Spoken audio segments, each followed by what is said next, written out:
স্নাতক পর্যন্ত বিনা খরচে মেয়েদের শিক্ষার ব্যবস্থা করবে সরকার। শক্তিশালী করা হবে গ্রামীণ অর্থনীতি। সংসদ অধিবেশনের সমাপনীতে প্রধানমন্ত্রী। আমরা মেয়েদের স্নাতক বা ডিগ্রি পর্যন্ত আমরা শিক্ষা ব্যবস্থা ফ্রি করব এবং যে সকল মেয়েরা ভালো রেজাল্ট করবে তাদেরকে আমরা উপবৃত্তির ব্যবস্থা করব ইনশাআল্লাহ সরকার। বিএনপিকে সংস্কার বিরুদ্ধে চিহ্নিত করার অপচেষ্টা দেখছে সরকারি দল। জুলাই নিয়ে ব্যবসা না করার আহ্বান। জামায়াত ইস্যুতে বিএনপির বিরুদ্ধে আওয়ামী বয়ানের অভিযোগ। তারা ৭২-এর সংবিধানকে ৭১-এর সাথে মিলিয়েছে। জানা নেই আসলে তারা কোন বিবেচনা থেকে এটি মিলিয়েছে। এটা তো সবসময় আওয়ামী লীগ মিলিয়েছে মাননীয় স্পিকার। ৭১-এর চেতনা বিক্রি করতে করতে একটা দল নিঃশেষ হয়ে গিয়েছে, পালিয়ে যেতে বাধ্য হয়েছে।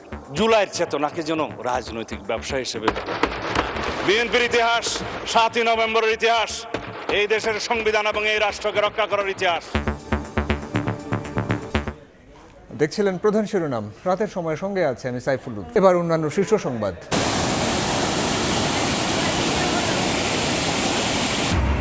উজানের ঢলে কৃষকের হাহাকার। কষ্টের ফসল তলিয়ে দিশেহারা হাওরের চাষি। দিনভর ধান কাটা মাড়াইয়ের ব্যস্ততা। আবারও বৃষ্টি ও পানি বাড়ার পূর্বাভাস। সংকটের অজুহাতে দাম বাড়ানোর পর পুরনো দরের ভোজ্য তেলে সয়লাব বাজার। ক্ষুব্ধ ক্রেতা। ব্যবসায়ীদের কাছে জিম্মি না হয়ে সরকারকে গণশুনানির পরামর্শ ক্যাবের। মার্কিন কোম্পানি বোয়িং থেকে 14টি উড়োজাহাজ কিনছে সরকার। বিমানের সঙ্গে চলছে চুক্তি অনুষ্ঠান। ব্যয় হবে ৩৭,০০০ কোটি টাকা। প্রথমটি পাওয়া যাবে ২০৩১ সালে। টেলিগ্রাম গ্রুপ খুলে এসএসসি পরীক্ষার ভুয়া প্রশ্নপত্র বিক্রি। টাকা হাতিয়ে নম্বর ব্লক করে লাপাত্তা। র্যাবের জালে অভিযুক্ত 2 যুবক। সতর্ক থাকার পরামর্শ। এবং একই পরিবারের 7 সদস্যের মাদক সিন্ডিকেট। অবৈধ কারবারে পড়ছে সম্পদের পাহাড়। অর্থ পাচারসহ সবার নামে একাধিক মাদকের মামলা থাকলেও অধরা চক্র।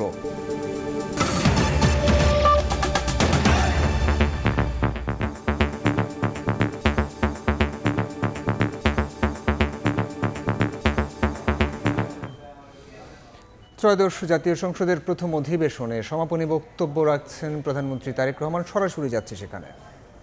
সরকারের সফলতা মানেই কিন্তু সমৃদ্ধির পথে এগিয়ে যাওয়া। কারণ আমি বিশ্বাস করি এই সংসদ এমন একটি সংসদ যা বাংলাদেশের অতীতে কোনোদিন হয়নি। বর্তমানে সংসদ বর্তমান এবং ভবিষ্যতে হবে সেটি হলো উভয় পক্ষ দেশের স্বার্থে আমরা একসাথে কাজ করব।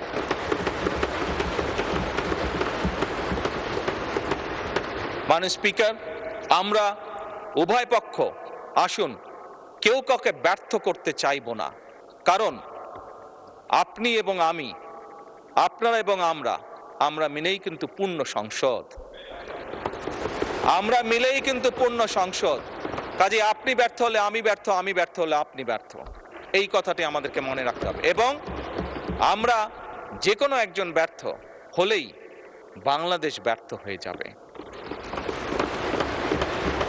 আমরা কেউই এই সংসদের কোনো একজন সদস্য আমরা শয়নে স্বপ্নে কেউ ব্যর্থ বাংলাদেশ দেখতে চাই না। কারণ বর্তমান বাংলাদেশ ৭১-এর পরবর্তী বাংলাদেশ যেরকম শহীদের রক্তের উপরে দাঁড়িয়েছিল, বর্তমান বাংলাদেশ এবং বর্তমান সংসদ একইভাবে হাজারো শহীদের রক্তের উপরে দাঁড়িয়ে আছে।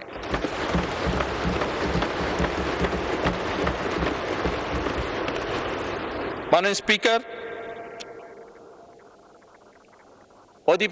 শেষ অধিবেশনের দিনে আমি আমার অবস্থান থেকে আবার পরিষ্কার করে দিতে চাই, আমার সরকারের অবস্থান থেকে আবার পরিষ্কার করে দিতে চাই যে আমরা সকল সময় প্রস্তুত আছি বিরোধী দলের সদস্যদের সাথে বাংলাদেশের স্বার্থে, বাংলাদেশের মানুষের সাথে যে কোনো আলাপ আলোচনায় অংশগ্রহণ করার জন্য। এবং আলাপ আলোচনার ভিত্তিতে আমরা সকলে একসাথে এই দেশকে ইনশাল্লাহ সামনের দিকে এগিয়ে নিয়ে যাব। এই দেশের মানুষের প্রত্যাশা পূরণ করার আমাদের সর্বশক্তি দিয়ে চেষ্টা করব। মাননীয় স্পিকার, এবার পরিশেষে আমি আন্তরিকভাবে আমার পক্ষ থেকে, আমার সরকারের পক্ষ থেকে, আমার আমাদের সংসদের পক্ষ থেকে মাননীয় স্পিকার আপনাকে আন্তরিকভাবে ধন্যবাদ জানাচ্ছি। আমি ধন্যবাদ জানাতে চাই মাননীয় ডেপুটি স্পিকার, মন্ত্রিসভার মাননীয় সদস্যবৃন্দদেরকে, মাননীয় চিফ হুইপবৃন্দকে এবং সকল সংসদ সদস্যবৃন্দকে। আমি বিশেষভাবে ধন্যবাদ জানাতে চাই মাননীয় বিরোধী দলীয় নেতা এবং বিরোধী দলীয় সকল সদস্যবৃন্দকে, কারণ একটু আগেই আমি বলেছি, আমরা ছাড়া আপনারা পরিপূর্ণ নন, আপনারা ছাড়া আমরা পরিপূর্ণ নই। সেই কারণেই আমি মাননীয় বিরোধী দলীয় নেতা এবং বিরোধী দলীয় সকল সদস্যদেরকে বিশেষভাবে শুভেচ্ছা জানাতে চাই। আমি আন্তরিকভাবে ধন্যবাদ জানাতে চাই মাননীয় স্পিকার, সচিবালয়ের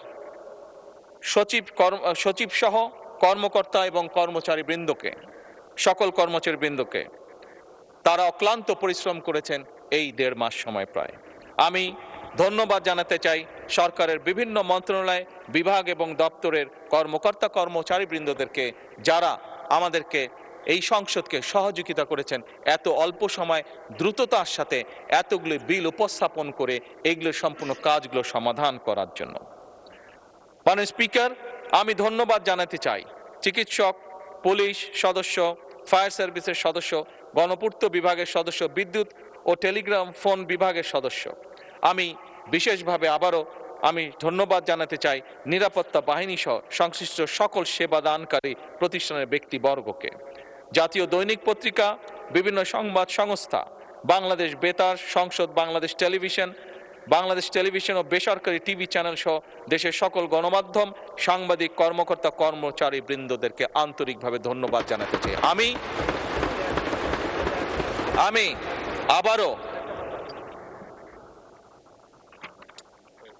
আমি আবারও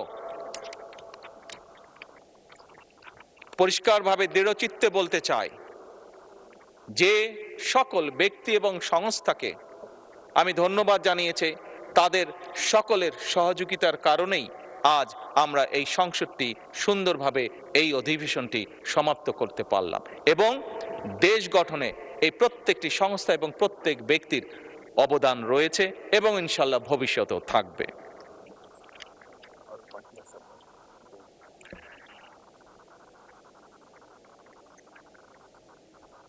এটা তো বললাম।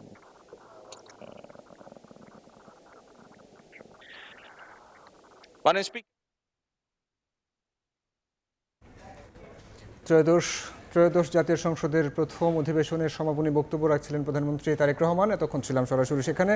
এ নিয়ে আলোচনার জন্য স্টুডিওতে আছেন আমাদের সহকর্মী মাহাদি ইসলাম ধ্রুব। সরাসরি যাচ্ছি ধ্রুবর কাছে। ধ্রুব, আজ ত্রয়োদশ জাতীয় সংসদের প্রথম অধিবেশনের সমাপ্তি হলো। এই অধিবেশনে বেশ কিছু বিল পাশ হয়েছে, বেশ কিছু অধ্যাদেশও অনুমোদন দিয়েছে সরকার। তো সব কিছু মিলে সিকিউরিটি এক্সচেঞ্জ কমিশন এবং বিমা উন্নয়ন কর্তৃপক্ষ সংশোধন বিলটাও আজকে পাশ হয়েছে। এই বিষয়গুলোর একটু বিস্তারিত আপনার কাছে জানতে চাইব। রুদ্র, যেটা বলছিলেন ত্রয়োদশ জাতীয় সংসদ নির্বাচন প্রথম অধিবেশনের শেষ দিন এবং এই অধিবেশন নিয়ে বিস্তারিত আলোচনা করব। তার আগে আমরা একটু জানতে চাই আজকের পার্লামেন্ট নিয়ে যে আমাদের একটি প্রতিবেদন করেছে আমাদের সহকর্মী, একটু দেখতে চাই যে এদিকে বিএনপিকে সংস্কার বিরোধী চিহ্নিত করার অপচেষ্টা হচ্ছে বলে অভিযোগ করেন এলজিআরডি মন্ত্রী মির্জা ফখরুল ইসলাম আলমগীর। আর জুলাই চেতনাকে রাজনৈতিক ব্যবসা হিসেবে ব্যবহার না করার আহ্বান জানিয়েছেন স্বরাষ্ট্রমন্ত্রী সালাউদ্দিন আহমদ। দিনের কার্যসূচিভুক্ত বেসরকারি সদস্যদের 12 মার্চ শুরু হওয়া ত্রয়োদশ জাতীয় সংসদ প্রথম অধিবেশনের শেষ দিনেও সরব ছিল সরকারি দল ও বিরোধী দল। প্রশ্ন জবাবে প্রাণবন্ত হয়ে ওঠে সংসদ। বৃহস্পতিবারের অধিবেশনে বাংলাদেশ সিকিউরিটি এক্সচেঞ্জ কমিশন ও বিমা উন্নয়ন কর্তৃপক্ষ সংশোধন বিল কণ্ঠভোটে পাশ হয়। পরিবর্তন আনতে হবে। বিরোধী দলীয় চিফ হুইপ নাহিদ ইসলাম বলেন, আওয়ামী বয়ানে জামায়াতের সমালোচনা করছে বিএনপি। ইতিহাস নিয়ে পড়ে থাকলে নতুন ইতিহাস রচনা করা সম্ভব হবে না বলে মন্তব্য করেন বিরোধী দলীয় নেতা ডাক্তার শফিকুর রহমান। আমাদের সীমাহীন বন্ধুর প্রয়োজন আছে, কিন্তু একজন প্রভুর দরকার নাই। আমাদের ইতিহাসকে নিয়ে পড়ে থাকলে আমরা নিজেরা ইতিহাস তৈরি করতে পারবো না। মুক্তিযুদ্ধে আমরা সাম্য মানবিক মর্যাদার কথা বলেছি, জুলাই গণঅভ্যুত্থানে আমরা বৈষম্য বিরোধী গণতান্ত্রিক বাংলাদেশের কথা বলেছি। মাননীয় স্পিকার, কোথায় পার্থক্য, কোথায় আলাদা? কোন ঘটনা বড়, কোন ঘটনা ছোট, এটা অহৈতুক তর্ক। মাননীয় স্পিকার, আমরা কেউ বলি নাই যে জুলাই গণঅভ্যুত্থান মুক্তিযুদ্ধের থেকে বড়, বা জুলাই গণঅভ্যুত্থান 90-এর থেকে বড় বা 90-এর থেকে ছোট। জুলাই গণঅভ্যুত্থান এক বিশেষ ঘটনা বাংলাদেশের ইতিহাসে, মুক্তিযুদ্ধ এক বিশেষ ঘটনা, মুক্তিযুদ্ধ বাংলাদেশের ফাউন্ডেশন। মাননীয় স্পিকার, এদিকে জুলাই সনদ বাস্তবায়ন ইস্যুতে বিরোধী দলের কাছে সদস্য চাওয়া হয়েছে বলে জানান স্বরাষ্ট্রমন্ত্রী। জুলাই নিয়ে ব্যবসা না করারও আহ্বান তার। বিএনপিকে সংস্কার বিরোধী চিহ্নিত করার অপচেষ্টা হচ্ছে উল্লেখ করে এলজিআরডি মন্ত্রী মির্জা ফখরুল ইসলাম আলমগীর বলেন, ৭১ নিয়ে কটাক্ষ মেনে নেওয়া হবে না। একদিকে যেমন ওই ১৯৭১ সাল আমাদের চিন্তায়, আমাদের মননে, আমাদের অস্তিত্বে, আমাদের মজ্জায়, ঠিক একইভাবে এই ১৫ বছরের লম্বা ইতিহাস, ফ্যাসিবাদের বিরুদ্ধে যুদ্ধের ইতিহাস, সংগ্রামের ইতিহাস এবং জুলাইয়ের ছাত্র জনতার অভ্যুত্থান ইতিহাস, এটা আমাদের বুকেই আমরা ধারণ করি। মাননীয় স্পিকার, ৭১-এর চেতনা বিক্রি করতে করতে একটা দল নিঃশেষ হয়ে গিয়েছে, পালিয়ে যেতে বাধ্য হয়েছে। জুলাইয়ের চেতনাকে যেন রাজনৈতিক ব্যবসা হিসেবে বিএনপির ইতিহাস, ৭ই নভেম্বরের ইতিহাস, এই দেশের সংবিধান এবং এই রাষ্ট্রকে রক্ষা করার ইতিহাস। একটি দলের নিজেদের ব্যাংক আছে অভিযোগ করে বিকেলের অধিবেশনে সেসব ব্যাংকে স্বেচ্ছাচারিতার অভিযোগ করেন অর্থমন্ত্রী। বিদ্যুৎ, জ্বালানি ও খনিজ সম্পদ মন্ত্রী জানান, লোডশেডিং কমেছে পাম্পের দীর্ঘ লাইন। আল্লাহ রহমতে পেট্রোলের লাইন আর নাই, বিদ্যুতের লোডশেডিংও কমে গেছে। অনেক দল আছে তাদের নাকি ব্যাংকও আছে, তো বিএনপিতে কোনো ব্যাংক নাই। তো তাদের যদি ব্যাংক থাকে তাহলে তাদের দলের সদস্যদের ঋণ খেলাপি হওয়ার তো সুযোগ নাই। পছন্দের ব্যাংকের চেয়ারম্যান বানিয়েছেন, তাদের পছন্দের ম্যানেজিং ডাইরেক্টর বানিয়েছেন, তাদের পছন্দের লোক নিয়োগ করেছেন, আবার তাদের অপছন্দের লোককে চাকরিচ্যুত করেছেন। ইতিহাস নিয়ে বিতর্ক না করে সুশাসনের জন্য কাজ করতে ঐক্যের কথা জানান সংসদ সদস্যরা। সবাই এসেছি জবাবদিহি হওয়ার। সামদানি প্রত্যয়, সময় সংবাদ, ঢাকা। জবাবদিহি করবে সরকার। ধ্রুব, আমরা প্রতিবেদনটি দেখছিলাম, তো যেটা বলছিলাম শুরুতে আপনার কাছে যে কি তথ্য আছে আমরা একটু জানতে চাই। আজকে অধিবেশন শেষ হলো। রুদ্র, আজকে প্রথম অধিবেশনে সমাপনী বক্তব্যে প্রধানমন্ত্রী বেশ কিছু কথা বলেছেন, আমরা একটু দেখতে চাই। আজকে প্রধানমন্ত্রী শিক্ষা খাত নিয়ে ব্যাপক কথা বলেছেন। বিশেষ করে তিনি যেটি বলেছেন যে স্নাতক পর্যন্ত বিনা খরচে মেয়েদের শিক্ষা সেবা নিশ্চিত করা হবে এবং শিক্ষা ব্যবস্থা করবে সরকার। একই সঙ্গে তিনি বলেছেন যে সরকারি দল এবং বিরোধী দল সমন্বয় করবে এই যতগুলো বিল হয়েছে। এবং একটি কথা জানিয়ে রাখতে চাই, তিনি কিন্তু বলেছেন যে বেশ কিছু বিল নিয়ে কিন্তু বিরোধী দলের দ্বিমত রয়েছে, সেগুলি নিয়ে কিন্তু পরবর্তীতে তিনি বিরোধী দলের সাথে আলোচনায় বসবেন বলে বলেছেন। একই সঙ্গে যে বিষয়টি আসলে এবার জাতীয় সংসদ বসার আগে যে বিষয়টি ছিল যে ডেপুটি স্পিকার বিরোধী দল থেকে দেওয়া হবে, তিনি কিন্তু আজকে তার বক্তব্যে নিশ্চিত করেছেন যে বিরোধী দলের পক্ষ থেকে ডেপুটি স্পিকার দেওয়ার যে প্রস্তাবটি সেটি কিন্তু এখনও ওপেন রয়েছে। এবং তিনি আজকে যেটি বলেছেন যে শক্তিশালী করা হবে গ্রামীণ অর্থনীতি এবং জিডিপির বড় অংশ শিক্ষা ও স্বাস্থ্য খাতে ব্যয় করা হবে। রুদ্র, একটু জানাতে চাই, এবার ত্রয়োদশ জাতীয় সংসদ নির্বাচনের আজকে এই যে জাতীয় সংসদের প্রথম অধিবেশন, এটি কিন্তু আসলে সারা বাংলাদেশের মানুষকে আসলে এক করেছে।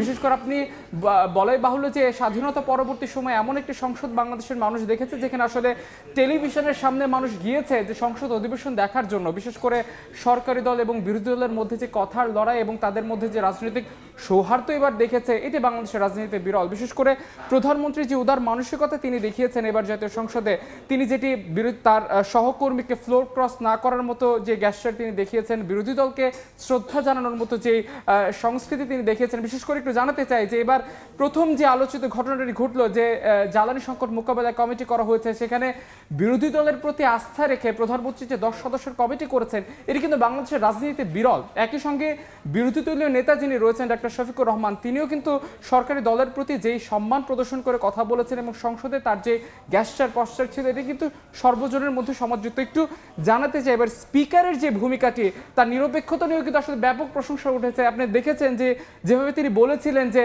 আইনমন্ত্রীকে যে let us B respectful to the member of the opposition.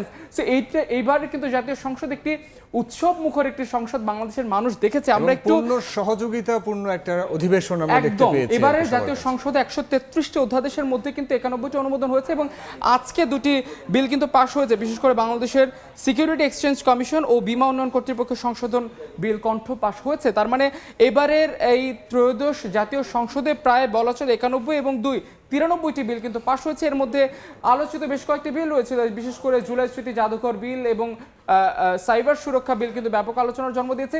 এই সৌহার্দ্যপূর্ণ সংসদের মধ্যে কিন্তু ওয়াকআউটের দৃশ্য আমরা দেখেছি। রুদ্র, আপনি নিশ্চয়ই জানেন যে আসলে শুরুতেই আমরা দেখতে পেয়েছিলাম, প্রথম দেখেছি অধিবেশনে 12 মার্চে রাষ্ট্রপতির ভাষণকে উপেক্ষা করে কিন্তু বিরোধী দল ওয়াকআউট করেছে এবং এরপরে কিন্তু একাধিকবার তারা ওয়াকআউট করেছে এবং ওই 50 ঘন্টার এই রাষ্ট্রপতির ভাষণের উপরে কিন্তু আসলে এই 50 ঘন্টার প্রথম অধিবেশনটি হয়েছে। এবং আজকের কথাগুলো যদি বলি, এবং প্রথম অধিবেশনের শেষ দিনে স্বরাষ্ট্রমন্ত্রী যেটি বলেছেন যে জুলাই চেতনাকে রাজনৈতিক ব্যবসা হিসেবে ব্যবহার না করার আহ্বান জানিয়েছেন স্বরাষ্ট্রমন্ত্রী সালাউদ্দিন আহমদ। এবং আজকে এলজিআরডি মঞ্চে অর্থাৎ বিএনপি মহাসচিব মির্জা ফখরুল ইসলাম আলমগীর তিনি যেটি বলেছেন যে বিএনপিকে সংস্কার বিরোধী চিহ্নিত করার অপচেষ্টা চলছে।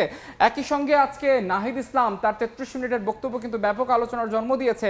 তিনি যেটি বলেছেন জামাত ইস্যুতে বিএনপির বিরুদ্ধে আওয়ামী বয়ানের অভিযোগ নাহিদ এটা ইসলাম একটু তুলেছেন। পরিষ্কার করবেন কি যে জামায়াত ইস্যুতে বিএনপির বিরুদ্ধে যে অভিযোগটা তারা তুলেছেন, যে জামায়াত বলছে যে তাদের বিরুদ্ধেও হচ্ছে বিএনপি আওয়ামী লীগের মতো করেই কিছু বলতে চাইছে, কি কোন অভিযোগটা করেছেন আসলে? এই নাহিদ ইসলাম আসলে যেটি বলতে চেয়েছেন যে জামাতের বিরুদ্ধে যে 71 ইস্যুটি, বিশেষ করে এই বিষয়টি আসলে বারবার তিনি তুলেছেন যে আসলে এই যেই আগের রাজনীতি আমরা দেখেছি যে একজন আরেকজনকে ন্যারেটিভ তৈরি করা, সেই রাজনীতির সেই সংস্কৃতি থেকে বের হওয়ার আহ্বানটি কিন্তু আসলে নাহিদ ইসলাম তার বক্তব্যে জানিয়েছেন।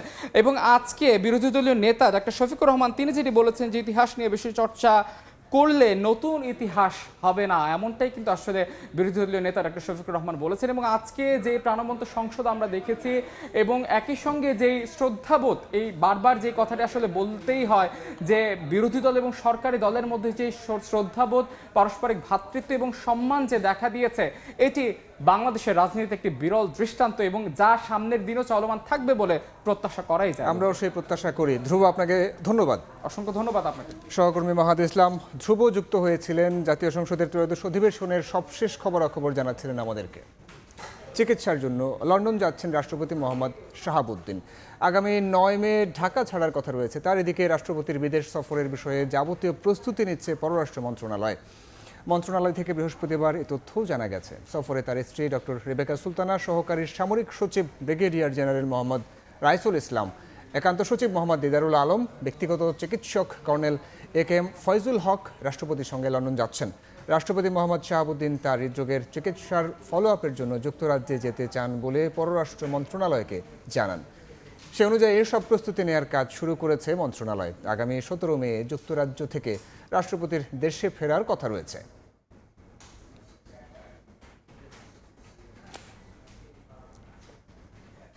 রাতের সময় আরও থাকছে। শিক্ষকদের পদোন্নতি দ্বন্দ্বে অচল বরিশাল বিশ্ববিদ্যালয়। 10 দিন ধরে বন্ধ একাডেমিক কার্যক্রম, অনিশ্চয়তায় শিক্ষার্থীরা। শিগগিরই সংকট কাটার আশা উপাচার্যের। এবার হাওরের খবর।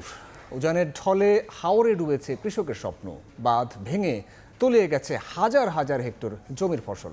বাধ্য হয়ে কাঁচা ধান কেটে ঘরে তুলছেন দিশেহারা চাষি। 4 দিন পর রোদের দেখা মেলায় কিশোরগঞ্জ, সুনামগঞ্জ ও মৌলভীবাজারে দিনভর চলে ধান মাড়াই শুকানোর ব্যস্ততা। এদিকে উত্তর পূর্বাঞ্চলে আরও বৃষ্টি ও নদ নদীর পানি বাড়ার পূর্বাভাস বন্যা সতর্কীকরণ কেন্দ্রের।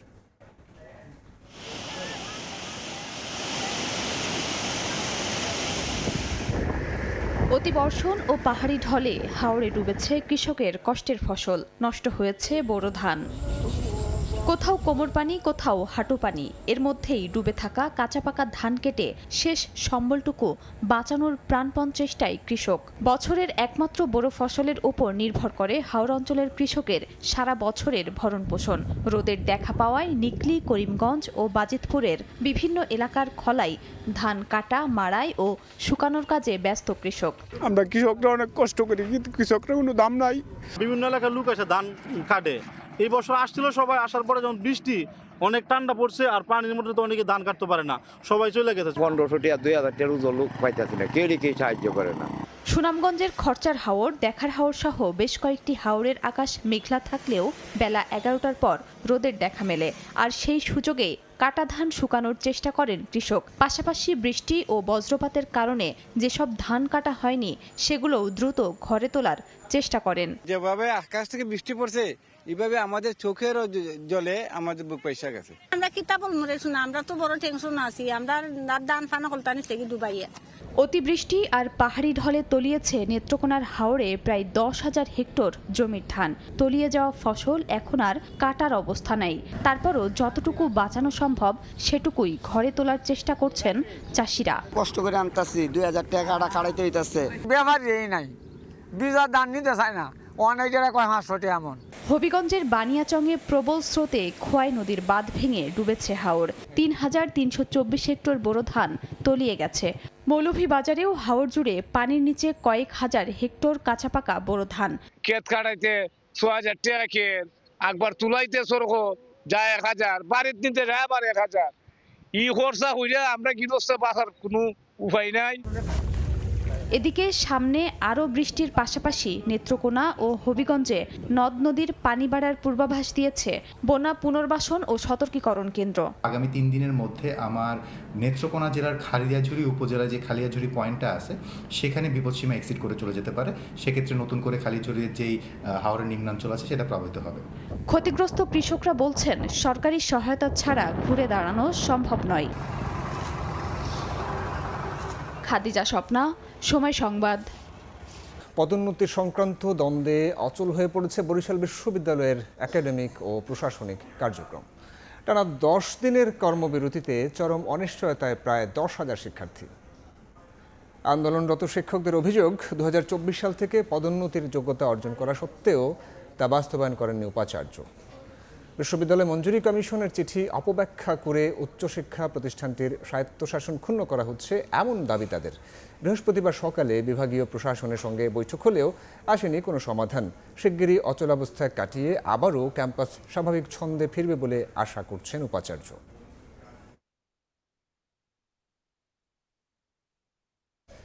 রাতের সময় আরও থাকছে। ভারতের পশ্চিমবঙ্গে বিধানসভা নির্বাচনের বুথ ফেরত জরিপে হাড্ডাহাড্ডি লড়াইয়ের আভাস। জয় নিয়ে আশাবাদী বিজেপি তৃণমূল 2 শিবিরই। এবার বাণিজ্য সংবাদ।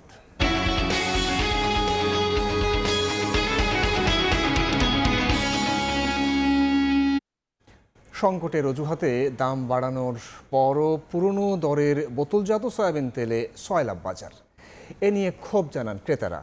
ভোক্তার অধিকার নিয়ে কাজ করা সংগঠন ক্যাব বলছে সরকারকে জিম্মি করে অযৌক্তিকভাবে তেলের দাম বাড়িয়েছেন ব্যবসায়ীরা। সাধারণত কোনো পণ্যের দাম বাড়ানোর সঙ্গে সঙ্গে তার প্রভাব পৌঁছে যায় বাজারে, ব্যয় বাড়ে ভোক্তার। কিন্তু এবার ভোজ্য তেলের বাজারে ঘটছে ভিন্ন ঘটনা।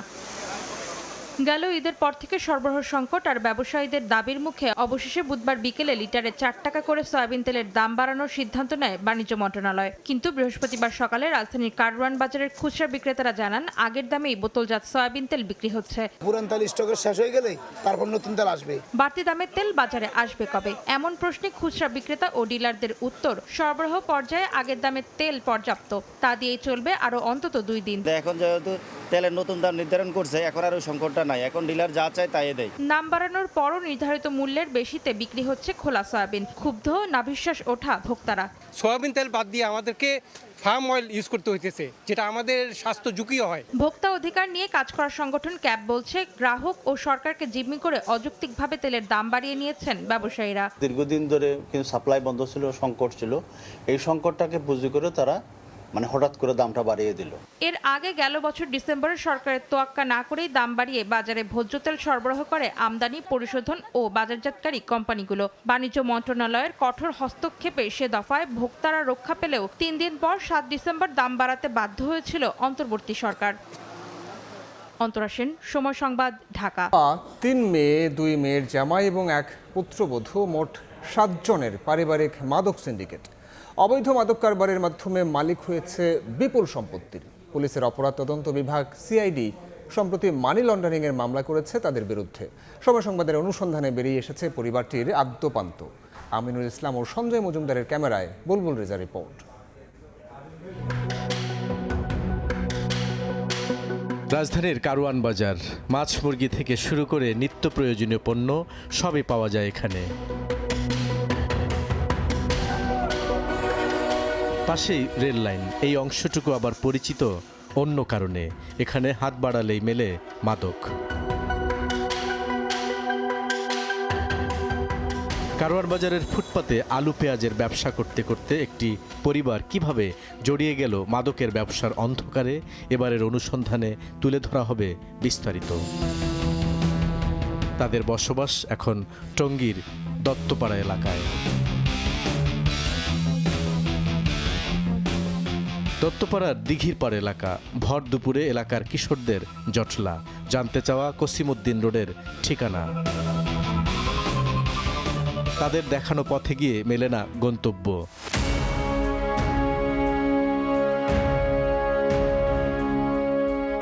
তাদের নিয়ে বছর 3 আগে কাজ করেছেন এমন 2জন পুলিশ সদস্যের সঙ্গে কথা বলে সময় সংবাদ। এবার তাদের দেয়া ঠিকানায় গিয়ে পাওয়া গেল একটি 4তলা বাড়ি। বলছিলাম এক পরিবারের 7 সদস্যের মাদক সিন্ডিকেটের কথা। এই বাড়িটি তাদেরই একজনের, নাম রেশমা খাতুন।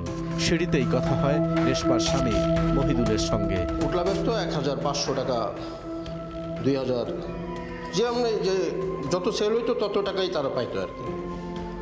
তো যাক, তো মনে করেন এক সময় সবাই 8টা-10টা মামলা এইভাবে খাইছে। খাওয়ার পরে আমরা এই জায়গায় ফিরত আসি। সিঁড়িতেই কথা হয় আসমা, রেশমা আর লিজার মায়ের সঙ্গেও। তিনি দিলেন ভিন্ন তথ্য। মায়ের লগে আমরা জিদের আগে কথাবার্তা কই না, এ দুটো ফাস্টের জামাই যদি করলো, তুই আবার এই আমার লগে মিললি থাকলে তোর মতন মাইয়া পরিচয় দিতাম না। আমরা পরিচয় দিনের দ্বারা যাইও না, কথাবার্তা কই না, কোনো সম্পর্ক নাই। এই এলাকাতেই আসমার 6তলা ভবন আছে। এবার মহিদুলকে নিয়ে আসমার বাড়ির উদ্দেশ্যে সময় সংবাদ।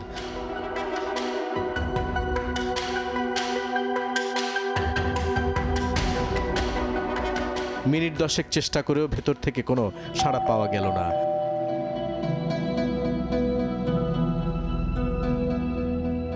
দ্বিতীয় দিনের মতো টঙ্গীর দত্তপাড়া এলাকায় সময় সংবাদ।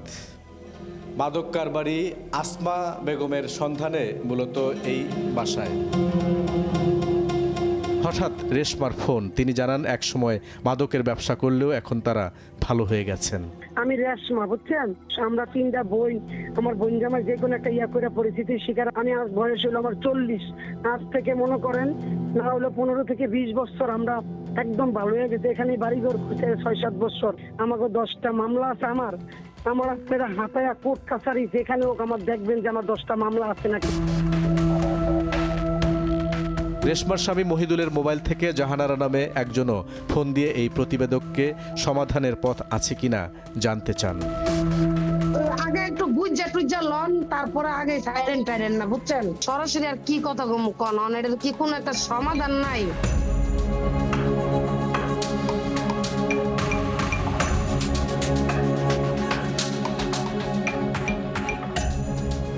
সিআইডির অনুসন্ধানে উঠে এসেছে একই পরিবারের বাবা, 3 মেয়ে, 2 জামাই এবং 1 পুত্রবধূ, মোট 7 জনের পারিবারিক চক্রটি অবৈধ মাদক ব্যবসার সিন্ডিকেটের মাধ্যমে অর্জিত অর্থ ব্যাংকিং চ্যানেলে লেনদেন করেছে।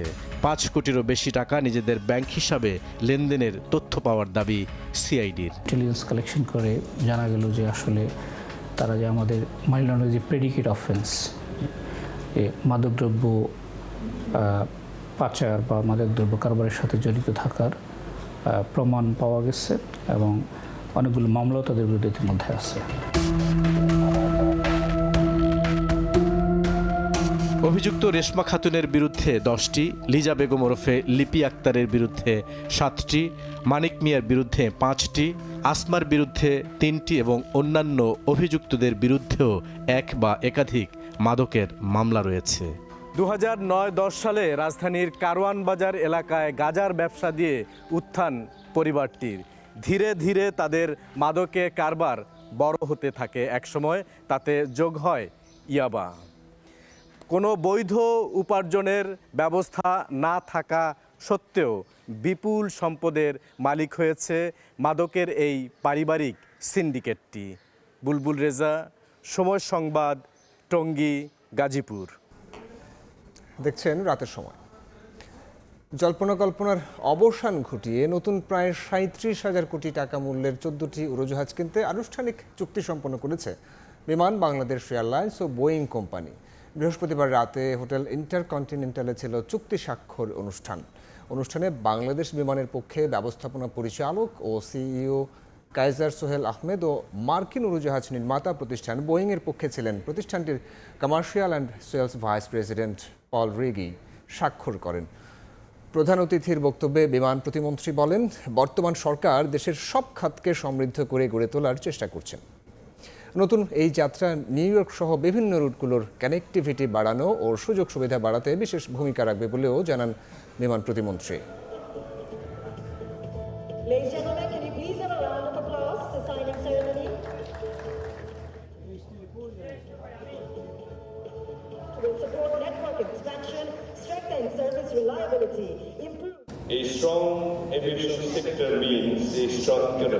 একটি সমৃদ্ধ এভিয়েশন খাত অবদান রাখে পর্যটন, যাত্রী সেবা ও কর্মসংস্থান তৈরিতে। নতুন এই যাত্রা নিউ ইয়র্ক সহ বিভিন্ন রুটগুলোর কানেক্টিভিটি বাড়ানো ও সুযোগ সুবিধা বাড়াতে বিশেষ ভূমিকা রাখবে।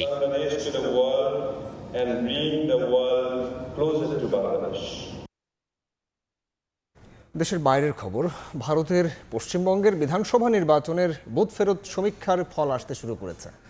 বিভিন্ন সংস্থার জরিপে তৃণমূল কংগ্রেস ও বিজেপির মধ্যে হাড্ডাহাড্ডি লড়াইয়ের আভাস পাওয়া গেছে। ম্যাট্রেস অনুযায়ী বিজেপি পেতে পারে 146 থেকে 161 আসন। অন্যদিকে পিপলস পালস অনুযায়ী তৃণমূল কংগ্রেস পেতে পারে 178 থেকে 179 আসন। ভারতের নির্বাচনী ইতিহাস বলছে, অনেক ক্ষেত্রেই এসব বুথ ফেরত জরিপ মেলে না। রাজ্যটিতে এবার 2 দফায় ভোট হয়েছে, রেকর্ড সংখ্যক মানুষ ভোট দিয়েছেনও।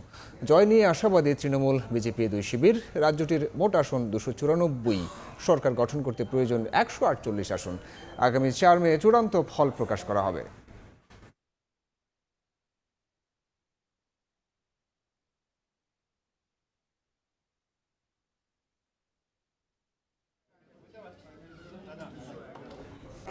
দেখছেন রাতের সময়। 3 মের বোর্ড মিটিংয়ের পর বিসিবির নির্বাচনের তারিখ ঘোষণা করা হবে, জানিয়েছেন অ্যাডহক কমিটির সভাপতি তামিম ইকবাল। তবে নিজে নির্বাচন করলেও অ্যাডহক কমিটি থেকে পদত্যাগ করবেন কিনা সে বিষয়ে নেতিবাচক মনোভাব প্রকাশ করেছেন তিনি। এদিকে মাঠে ফিরতে সাকিবকে ক্রিকেটীয় যে কোনো সাহায্য করতে প্রস্তুত আছে বলে মন্তব্য করেছেন তামিম। আমি চেষ্টা করব সবার সাথে কথা বলে 3 তারিখে একটা বোর্ড মিটিং করে ইলেকশনের প্রসেস স্টার্ট করে দেওয়া। রিজাইনের কথা বলেছেন, এরকম কোনো কথা আমরা চিন্তা করিনি। আমি ব্যক্তিগতভাবে তো এরকম কোনো কথাই চিন্তা করিনি। 3 জন এক্স ক্যাপ্টেন মাশরাফি মুর্তজা, নাইমুর রহমান দুর্জয়, সাকিব আল হাসান একই ধরনের সিচুয়েশনে আছেন। আমাদের তরফ থেকে ক্রিকেটিং এনি সুযোগ সুবিধা বা যে কোনো কিছু আমরা তাদেরকে ওপেন আর্মে ওয়েলকাম করব। এ পর্যায়ে শীর্ষ সংবাদগুলো জানাবো আরও একবার। বিরোধী দলের সঙ্গে সবসময় আলোচনায় প্রস্তুত সরকার। বিতর্ক চলবে, কিন্তু সংসদকে ব্যর্থ হতে দেয়া যাবে না বললেন প্রধানমন্ত্রী। বিদ্রোহ নয়, আন্দোলন চালিয়ে যাবে জামায়াত। 14টি নতুন উড়োজাহাজ কিনতে বিমান ও বোয়িংয়ের মধ্যে চুক্তি সই। এভিয়েশন খাতকে সমৃদ্ধ করবে সরকার। নিউ ইয়র্ক সহ বিভিন্ন রুটে সেবা বাড়ানোর পরিকল্পনা।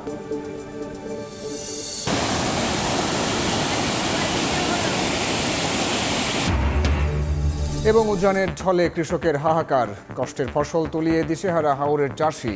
দিনভর ধান কাটা মাড়াইয়ের ব্যস্ততা, আবারও বৃষ্টি ও পানি বাড়ার পূর্বাভাস।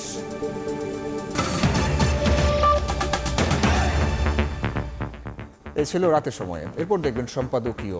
সঙ্গে থাকুন সময়ে।